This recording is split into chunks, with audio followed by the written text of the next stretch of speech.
अस्सलाम वालेकुम students. Eighth chapter हमारा ऑर्गेनिक का जो है वो अब अपनी एंडिंग पे पहुंच चुका है। आखिरी दो छोटे छोटे टॉपिक रह गए हैं, उस पे आज हम अपनी बात का आगाज़ करेंगे। इथाइन या एसीटिलीन के इस्तेमालात के हवाले से सबसे पहले एक छोटा सा टॉपिक उसने दिया हुआ है बुक के अंदर। पहला इस्तेमाल इथाइन या एसीटिलीन का है। वो कह रहा है कि एसीटिलीन इस्तेमाल होती है ऑक्सी एसीटिलीन टॉर्च के अंदर, which is in turn used for welding and cutting the metals. आपको अगर याद हो तो हम पीछे चैप्टर पढ़ते हुए भी ये बात मुख्तलिफ मुकामात पे डिस्कस करते रहे हैं।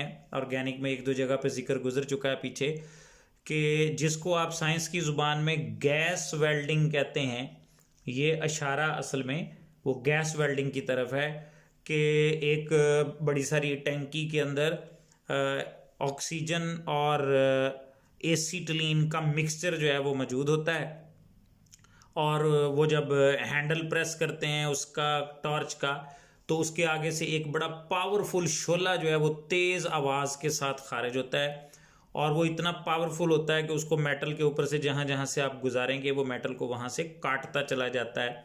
और इसी तरह अगर दो मेटल्स को आपस में जोड़ना हो, वेल्ड करना हो, तो उस मकसद के लिए भी उसको इस्तेमाल करते हैं।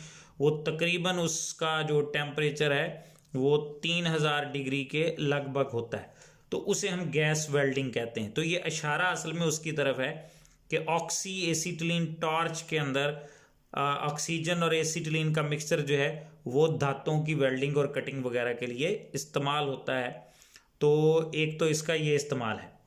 इसी तरह मुख्तलिफ ऑर्गेनिक कंपाउंड्स की तैयारी के लिए भी एसीटिलीन या इथाइन जो है उसको हम इस्तेमाल करते हैं। मिसाल के तौर पर अल्कोहल तैयार करनी हो, एसिटिक एसिड बनाना हो, एसिटाल्डिहाइड वगैरह बनाना हो, तो उस मकसद के लिए जो है वो हम इस्तेमाल करते हैं इथाइन या एसीटिलीन को। ये आपने अपने चैप्टर के अंदर पीछे मुख्तलिफ जो रिएक्शंस पढ़े हैं उनमें अगर आपने अच्छी तरह पढ़ा है तो आपको याद होगा कि इनमें से कुछ चीज़ें जो हैं वो आपने सिंपली पीछे बनती हुई भी देखी हैं।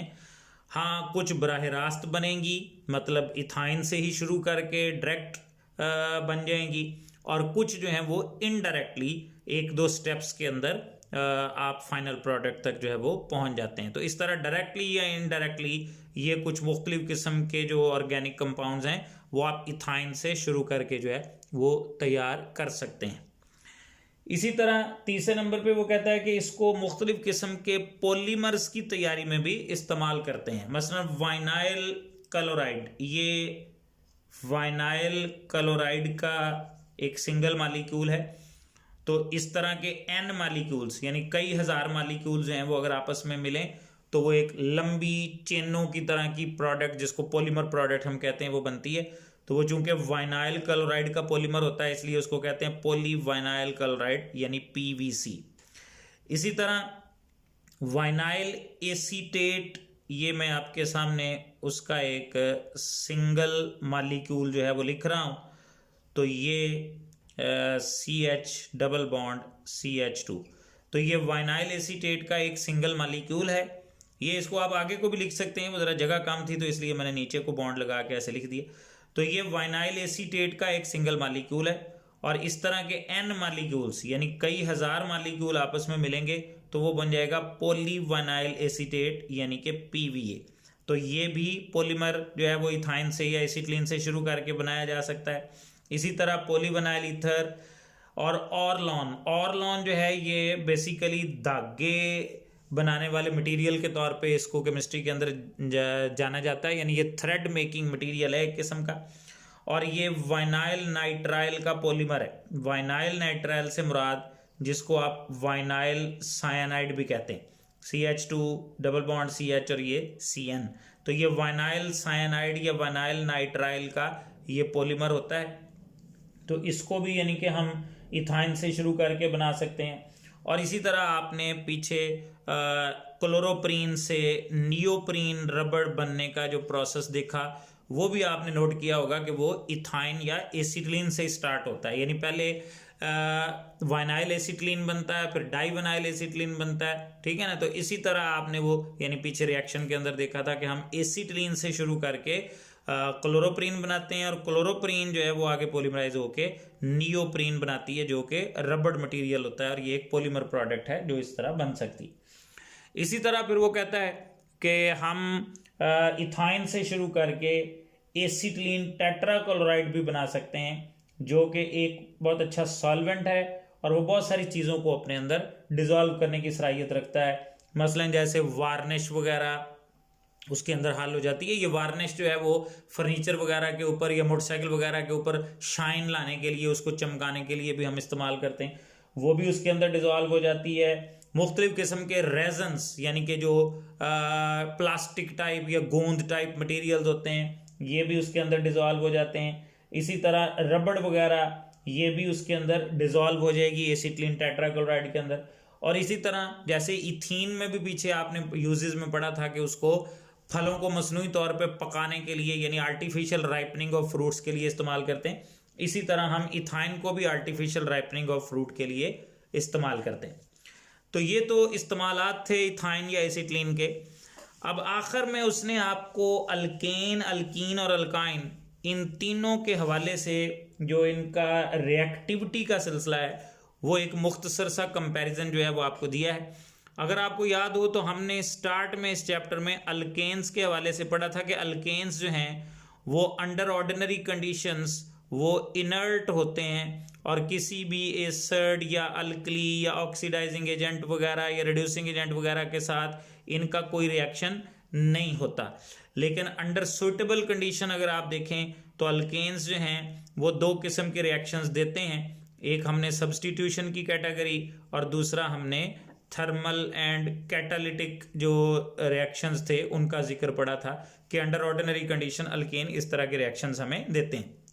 फिर हमने अल्कीन्स की जो रिएक्टिविटी थी उसके हवाले से देखा था कि अल्कीन्स के अंदर डबल बॉन्ड होता है और कार्बन के एटम जो हैं वो लीनियर ओवरलैप के जरिए पहले सिग्मा बॉन्ड भी आपस में बनाते हैं और फिर दोनों कार्बन्स के पास एक एक जो अनहाइब्रिड ऑर्बिटल होता है, क्योंकि अल्कीन्स के अंदर sp2 हाइब्रिडाइजेशन होती है तो एक p ऑर्बिटल जो है वो अनहाइब्रिड यूं परपेंडिकुलरली मौजूद होता है और वो फिर आपस में पैरेलल ओवरलैप करके तो पाई बॉन्ड बनाता है। और हमने पाई बॉन्ड के हवाले से पढ़ा था कि पाई बॉन्ड जो है ये एक्सपोज्ड होता है यानी ओपन होता है, इसका इलेक्ट्रॉनिक क्लाउड ज़रा खुला होता है, ओपन होता है, लिहाजा कोई भी इलेक्ट्रोफिलिक रीजेंट अगर आ जाए तो वो आसानी से अटैक करके इस पाई बॉन्ड को यहाँ से ब्रेक कर सकता है। लिहाजा अल्कीन्स जो हैं वो निस्बतन ज़रा ज़्यादा रिएक्टिव फैमिली जो है वो समझी जाती है।